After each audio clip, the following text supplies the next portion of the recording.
4 बजे की 4 बड़ी खबरों का। प्रधानमंत्री नरेंद्र मोदी 2 दिवसीय भूटान दौरे से वापस लौट चुके हैं। दिल्ली में लैंड होने के बाद सीधे पीएम आवास जाने के बजाय एलएनजेपी अस्पताल पहुंचे। यहां उन्होंने दिल्ली ब्लास्ट के घायलों से मुलाकात की। पीएम मोदी ने भूटान में भी अपने संबोधन में साफ तौर पर कहा था किसी भी षड्यंत्रकारी को जो है छोड़ा नहीं जाएगा। दिल्ली ब्लास्ट को लेकर आज पीएम मोदी की अध्यक्षता में एक बैठक भी होने वाली है। प्रधानमंत्री नरेंद्र मोदी कुछ ही देर पहले ही भूटान से लौटे। एलएनजेपी अस्पताल पहुंचकर उन्होंने जो ब्लास्ट में घायल हुए हैं उनसे मुलाकात की। इसके साथ ही लोगों को पूरी मत भरोसा भी दिलाया है। उन्होंने डॉक्टरों की टीम से भी मुलाकात की। अस्पताल में पीड़ितों से मुलाकात करने के बाद एक बार फिर प्रधानमंत्री मोदी ने कहा कि षड्यंत्रकारियों को जो है बख्शा नहीं जाएगा, षड्यंत्रकारियों को जो है छोड़ा नहीं जाएगा। वह इस पर अधिक चर्चा करिए हमारे साथ न्यूज रूम से हमारे सहयोगी शहबाज जुड़े हुए हैं। शहबाज, प्रधानमंत्री नरेंद्र मोदी भूटान से जैसे ही वापस आए तुरंत एलएनजेपी अस्पताल पहुंच गए और वहां पर जो है घायलों का हालचाल जाना, क्या कुछ पूरी जानकारी सामने आ रही है? देखिए प्रज्ञा, लगातार प्रधानमंत्री नरेंद्र मोदी जब से भूटान दौरे से लौट कर आए हैं कहीं ना कहीं वो एक्टिव मोड में नजर आ रहे हैं और साफ तौर पर ये देखा जा रहा है कि जिस तरीके से इस पूरे हमले को अंजाम दिल्ली में दिया गया था उसके बाद से ही कहीं ना कहीं गुस्सा है वो पूरी तरीके से साफ तौर पर नजर आ रहा है और इसीलिए देखिए सीसीएस की एक बहुत बड़ी बैठक जो है वो शाम को रखी गई है। शाम 5:30 बजे एक बहुत बड़ी बैठक होनी है जिसकी अध्यक्षता खुद प्रधानमंत्री नरेंद्र मोदी करेंगे और इस बैठक में तमाम बड़े नेता और उनके साथ कई बड़े वरिष्ठ अधिकारी जो है जो इस ऑपरेशन में लगाए गए हैं उनको शामिल किया जाएगा। और देखा यह भी जा रहा है प्रज्ञा कि इस 24 घंटे के दरमियान प्रधानमंत्री नरेंद्र मोदी दूसरी बार ये बोल चुके हैं कि इस घटना का भी बदला जरूर लिया जाएगा। और अभी प्रधानमंत्री नरेंद्र मोदी जब भारत लौटे तो उनके सोशल मीडिया एक्स अकाउंट से एक ट्वीट किया गया है। जो उन्होंने ट्वीट किया है उन्होंने साफ तौर पर लिखा है कि जो है बदला जरूर लिया जाएगा, यानी कि जो पूरी चीजें हुई हैं दिल्ली में, जो नुकसान हुआ है इस पर भारत चुप नहीं बैठेगा। पूरा स्टैंड साफ है और प्रधानमंत्री नरेंद्र मोदी की चीजें अपनी स्तर पर चीजें क्लियर हैं कि इसका बदला जरूर लिया जाएगा और लगातार कहीं ना कहीं पूरे देश में गुस्सा है। प्रज्ञा, शहबाज, जैसे कि पहलगाम हमले के बाद सीसीएस की बैठक का आयोजन किया गया था जिसमें बड़े फैसले लिए गए थे, क्या इस बार जो आज सीसीएस की बैठक होगी इसमें भी क्या कुछ अहम फैसले पाकिस्तान के खिलाफ लिए जा सकते हैं?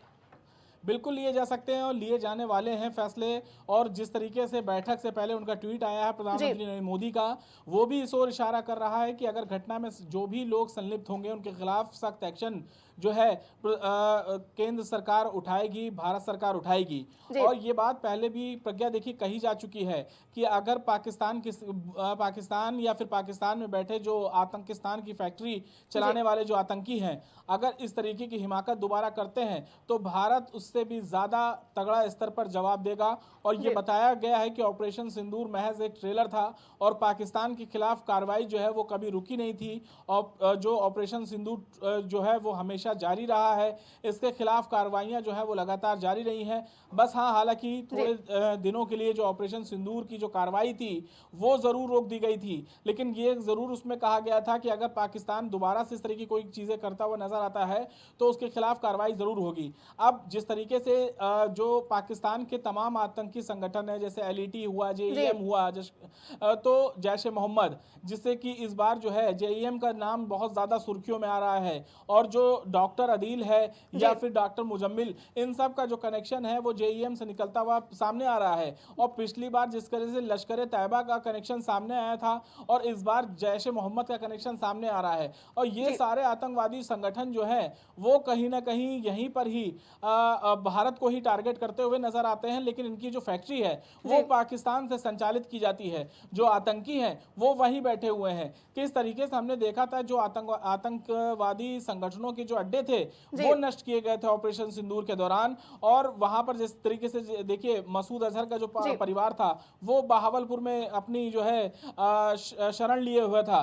और इसी तरह एक और मौलाना है जो आतंकवादी गतिविधियों में लिप्त था, वो जो है उसका भी अड्डा जो जो था वो बहावलपुर में था, और जब भी कोई ईद या बकरीद की जो नमाज होती है, क्योंकि वहाँ पर बड़ी तादाद में मुसलमान हैं, मुसलमान जो हैं वो बहुतायत हैं पाकिस्तान में, और जब भी ईद और बकरीद की नमाज होती थी तो वहाँ से एक जहरीली तकरीर दी जाती थी। तकरीर साफ थी, संदेश साफ था कि भारत के खिलाफ जितना जहर आप उगलना चाह रहे हैं आप उगलिए, और जो नौजवान हैं उनको सारी चीज़ें मुहैया कराई जाती थी। लेकिन इस बार जो साफ तौर पर प्रज्ञा देखा जा रहा है कि जो डॉक्टर्स हैं उनको संलिप्त किया गया इस पूरी घटना में। शहबाज, लगातार जो बीते कई सालों से देखिए एक पैटर्न चला रहा है कि पढ़े लिखे लोगों को जो है आतंकी संगठन अपना जो है सरगना बना है, अपने आप को जो पढ़े लिखे लोगों को जो निशाना बना रहे हैं। अगर मैं बात करूं पिछले कुछ दिनों की तो 12 लोग आतंकी की गिरफ्तारी की गई, जिसमें से 6 डॉक्टरों का नाम शामिल है। इसको लेकर क्या कुछ कहेंगे आप? देखिए, बिल्कुल ये वाइट कॉलर टेरर से जुड़ा हुआ मामला पूरी तरीके से साफ तौर पर देखा जा रहा है। लगातार पहले दिन से बात की जा रही है, क्योंकि जैसे जैसे इसकी जांच बढ़ रही है तमाम डॉक्टर्स ही इसमें संलिप्त पाए जा रहे हैं, और डॉक्टर की एक चयन की वजह सबसे बड़ी यही बताई जा रही है कि जो डॉक्टर को इस बार इसलिए चुना क्योंकि डॉक्टर जो है वो आसानी से कहीं पे भी आ जा सकते हैं, और इसी वजह से जो जैश ए मोहम्मद है उसने इन लोगों को टारगेट किया है। और पिछले कुछ दिनों से जो पैटर्न है वो पूरी तरीके से चेंज भी नजर आ रहा है। पढ़े लिखे नौजवान जो है उनको टारगेट कर रही है, जो आतंकवादी संगठन है, चाहे जेईएम है चाहे एलईटी है, ये इन लोगों को टारगेट कर रही है जिनको बहुत ज्यादा पैसा देने की भी जरूरत नहीं पड़ती। जैसे कि वो लोग खुद पैसा कमाने में सक्षम है, उनको उनमें जो ऑपरेशन को अंजाम देने के लिए बहुत ज्यादा पैसा भी नहीं खर्चा करना पड़ता है। पहले ये देखा जाता था प्रज्ञा कि जिस तरीके से जो अनपढ़ मुस्लिम थे, जो शिक्षा का जिनमें अभाव था, उनको टारगेट किया जाता था, क्योंकि उनको बरगलाना बहुत आसान हो जाता था और उनके पास कहीं ना कहीं कई सुविधाओं का भी अभाव रहता था, और चंद पैसों की लालच में कहीं ना कहीं वो ऐसा कदम उठा लेते थे जो देश विरोधी गतिविधियों में उनको संलिप्त कर देता था। अब इस तरीके से देखिए किस तरीके से पैटर्न पूरा चेंज हो गया। पैटर्न चेंज ये हुआ कि पढ़े लिखे नौजवान, उनको कम पैसा भी देना पड़ेगा, और ऐसे नौजवानों के पास, क्योंकि जिस तरीके से शाहीन की जो कुंडली सामने आ रही है, देखिए किस तरीके से उसने सीपीएमटी से लेकर यूपीएससी तमाम इतनी बड़ी बड़ी परीक्षाओं को क्रैक किया है, तो उसका दिमाग का भी इस्तेमाल कहीं ना कहीं अपने आतंकवादी गतिविधियों के लिए वो इस्तेमाल करते हुए नजर आ रहे हैं। क्योंकि अगर इस तरीके का अगर दिमाग होगा और इस तरीके की शिक्षा होगी तो काम करने में और अपने जो नापाक इरादे हैं उनको अंजाम पहुंचाने में भी बहुत आसानी होगी। लेकिन जो चीज उन्होंने करनी थी, देखिए पूरी तरीके से वो फ्लॉप होती हुई इसलिए मैं कहूंगा नजर आई है क्योंकि एक बहुत बड़ी साजिश थी प्रज्ञा, क्योंकि दिल्ली, हरियाणा और ये गुरुग्राम, इन सबको दहलाने की पूरी साजिश थी। लेकिन और ये जिस तरीके से सक्रियता दिखाई सुरक्षा एजेंसियों ने, ताबड़तोड़ कार्रवाई की, अलग अलग जगहों पर छापेमारी की, और हर जगह से कहीं ना कहीं जितनी बड़ी संख्या में फरीदाबाद से जो विस्फोटक पदार्थ मिला है, और अगर इसको अपने अलग अलग जगहों पर रखने में वो कामयाब हो जाते तो एक बहुत बड़ा नुकसान कहीं ना कहीं भारत के लिए हो जाता, और ये पाकिस्तान में बैठे आकाओं की बहुत बड़ी जीत होती। जी अभी खबर सामने आ रही कि i20 कार के अलावा एक लाल कार की जो है भी तलाश की जा रही है। दिल्ली में जो है हाई अलर्ट जारी कर दिया गया, एक लाल कर की जो कार है उसकी तलाशी की जा रही है, वो कार जो है मिल नहीं रही है। इसको लेकर क्या कुछ अपडेट सामने आ रही है?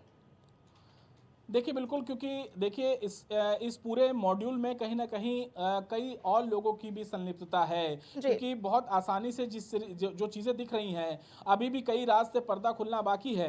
क्योंकि अभी जो हरियाणा नंबर की सफ़ेद i20 कार थी, इसके अलावा भी एक और कार का जिक्र किया जा रहा है जिसका कलर जो है वो लाल बताया जा रहा है कि लाल रंग की एक कार थी जो इन लोगों के साथ, इन लोग के आसपास जो है वो नज़र आई थी, या फिर इसका इस घटना से कोई लेना देना ज़रूर हो सकता है, या फिर उसमें भी हो सकता है कहीं आईईडी या फिर कोई विस्फोटक पदार्थ तो मौजूद नहीं है, क्योंकि कहीं पे भी दुर्घटना हो सकती है। हालांकि पूरे देश में इस वक्त हाई अलर्ट मोड पर रखा गया है, खासकर दिल्ली, मुंबई और ये जितने भी बड़े प्रदेश हैं, इन जगहों पर खास करके निगरानी बढ़ा दी गई है, और जितने भी प्रसिद्ध, जितने भी बड़े मंदिर हैं, चाहे अयोध्या के राम मंदिर से लेकर मथुरा काशी तक और बनारस तक, तमाम यूपी के भी कई इलाके जो है अलर्ट मोड पर रखे गए हैं प्रज्ञा। हर जगह पर सुरक्षा व्यवस्था चाक चौबंद की गई है।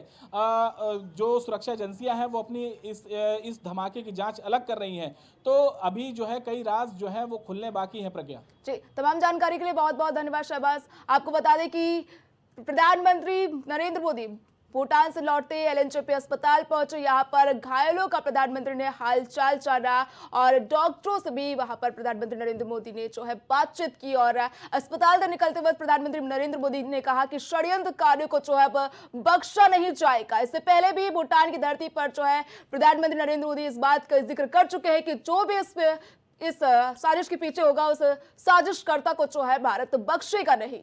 आपको बता दें कि भूटान से लौटने के बाद प्रधानमंत्री ने एलएनजेपी हॉस्पिटल पहुंचकर वहां पर घायलों से मुलाकात की। इसके अलावा जो है वहां से डॉक्टरों से भी हालचाल जाना।